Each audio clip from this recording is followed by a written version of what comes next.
I'm writing this, or not writing this, doing this video because once again, Saginaw County MDHHS has derailed my family, derailed us from getting on our feet, getting off of their welfare, and getting my businesses going again. Actually, now it's businesses. You should just be business. I have a couple of businesses now, and the groundworks. One of them is already halfway there. Just needs some legal changes and funding. And one of them is a quarter of the way there, and the other one is started. A prototype is started, but the paperwork I haven't filed yet. But the prototype products for this, I have a couple already underway. But anyway,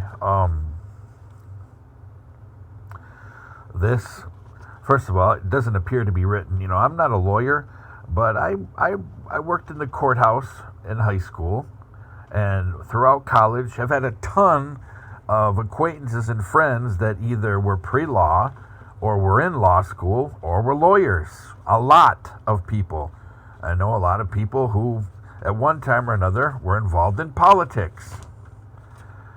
So, I'm no newbie to this. This is not written one iota like a judge's decision.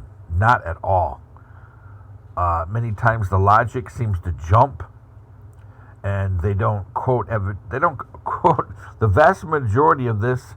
They quote very little evidence, very little. It's a restatement mostly of what the opposing person, who these are all public employees. I'm trying to protect their identity to a certain extent, but again, these are not undercover people, so their identity is public knowledge. But basically a restating of what the hearings coordinator said. That's what this is. This supposed judge who, again, this hearing, they refused to meet me in person. They refused to do Zoom. I tried to do Zoom to compromise with them because I wanted in person, but they all denied it. All of them denied it. And one of them, claiming to be this guy here, I'm not going to tell you again his full name, but as a public employee, if you know how to find certain things like that and how to use bots out on the web and how to use Google, you can find this stuff easily. They are public employees and they are not undercover. Matter of fact, they're as far from law enforcement as you can get. The amount of lying, misquotation of BAM and BEM, the two manuals that they use, is criminal. The way that benefits were weaponized against my daughter and I is criminal. And it continues. Once again, our benefits haven't been transmitted for the next month. The past 3 months, I've had to keep track because I'll go into the vendor database and nothing's been transmitted. It's clear retaliation. Because I'm standing up for myself and I'm telling them that we're not alone. A lot of people, because of this stupid universal caseload, the way that it's being implemented in Saginaw and Bay counties, I'm not sure about Bay County completely just by rumor, but Saginaw County I know without a fact. I know without a testimony by anybody, by experience, that this system being implemented through a call center is ruining people's lives. People are being hung up on when they complain or ask for a supervisor and call back. Sometimes they get the same person. I did 2 test cases with this to prove it. Some people will call back and they'll be hung up on. Other people will call back and they'll get a promise or a callback for a worker, but it never happens. And then their benefits are canceled or something else happens. Repeated retaliation, repeated abuse of power. And the governor doesn't do a dang thing about it. And neither does,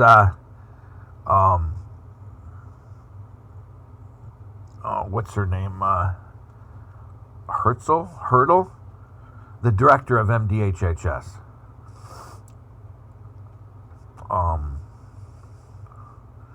And this guy, who's this guy? It's kind of suspect. That guy. Anyway, so they distort rules of fact that are in the manual. They distort the various facts, regarding policies and procedures, distorted. And again, also we have people lying about their identity, no evidence. We have the findings of fact the findings of fact include not one single piece of evidence that I presented. It's all in support of the state. What do you expect from a kangaroo court, right? Kangaroo court of no justice, only to support liberals and the framework around them to keep them employed. Go Trump, fire people. And again, we have here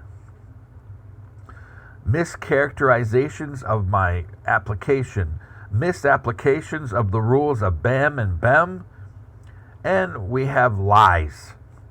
Lies where they clearly distort the program and, again, just ignore everything that's relative to us getting awarded the DSS grant, which is to help you get a vehicle, et cetera, like I said before, place for sales or sales tax, title, registration, and a small deposit for insurance.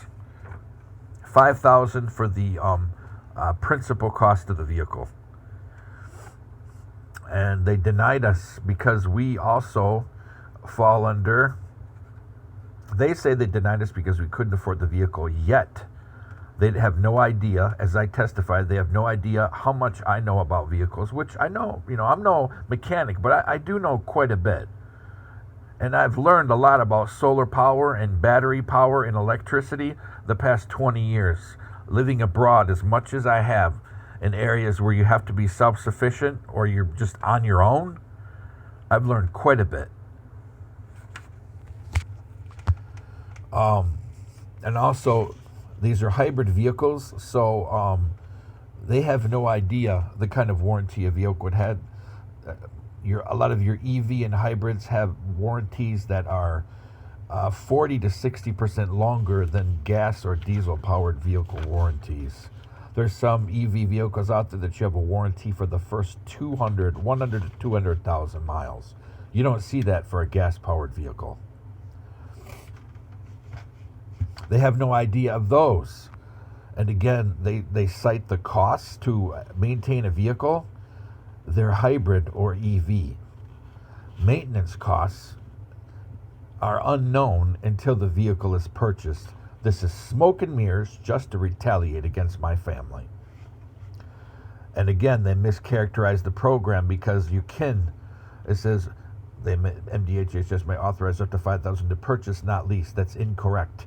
You can use the $5,000 to put down on a vehicle as long as MDHHS is not connected to the long-term cost of the vehicle or co-signing or used as a reference, anything related to that. So that's a mischaracterization.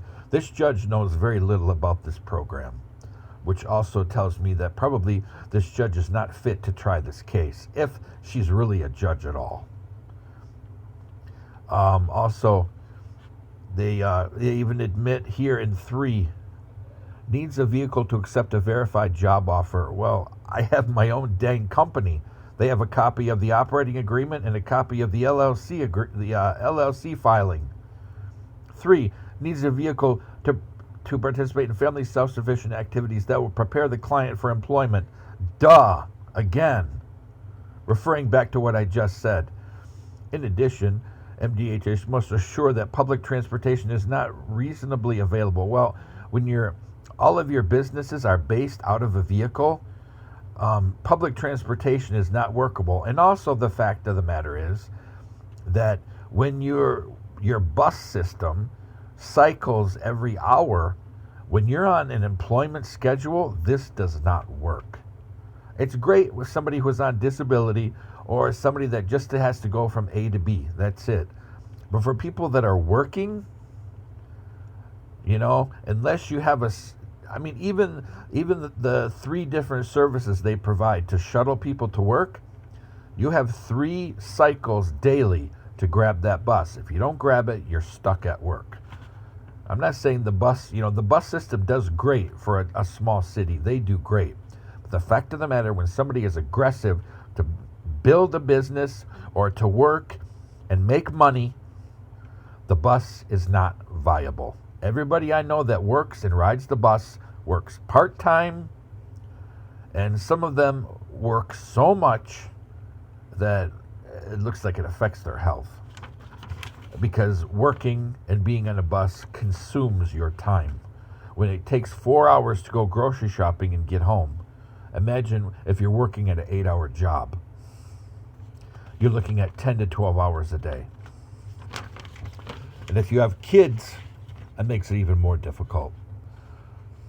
This is pure retaliation. Pure retaliation.